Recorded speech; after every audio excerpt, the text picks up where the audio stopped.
ఉగ్రవాదుల్ని కాశ్మీర్కి పంపించి పాకిస్తాన్కు ముప్పు తెచ్చిపెట్టిన పాక్ ఆర్మీ చీఫ్ ఆసిఫ్ మునీర్ కనిపించడం లేదు. చాలా రోజులుగా ఆయన బహిరంగ కార్యక్రమాల్లో పాల్గొనడం లేదు. అసలు ఉన్నారో లేదో కూడా తెలియడం లేదు.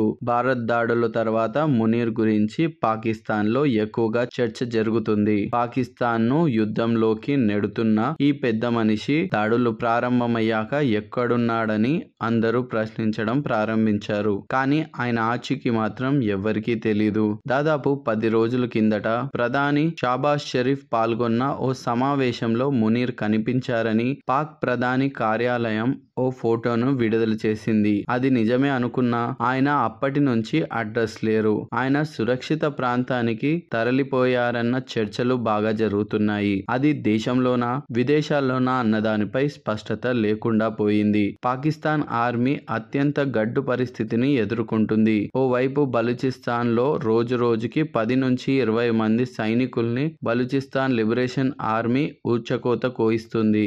ఆఫ్ఘాన్ సరిహద్దుల్లో ఉద్రిక్తత పరిస్థితులున్నాయి. ఇప్పుడు కాశ్మీర్ వైపు నుంచి ముప్పు తెచ్చుకున్నారు. కనీసం బలూచిస్తాన్ లిబరేషన్ ఆర్మీని కూడా ఆపలేకపోతున్నారు. ఇంకా భారత్ ను ఆపడం అనేది దాదాపు అసాధ్యం. ఈ విషయంపై క్లారిటీ రావడంతో మునీర్ ఒత్తిడికి గురై కనిపించకుండా పోయారన్న వార్తలు వస్తున్నాయి. భారత్ పై ఉగ్రవాదుల దాడితోనే సమాధానం చెబుతామని ఆయన అండర్ గ్రౌండ్ కి వెళ్లి కుట్రలు చేస్తున్నారన్న అనుమానాలు వ్యక్తమవుతున్నాయి. కాశ్మీర్ విషయంలో మునీర్ చేసిన వ్యాఖ్యలు, ఆయన చేసిన కుట్రలు భారత్ అంత తేలిగ్గా మర్చిపోయే అవకాశం ఉండదు.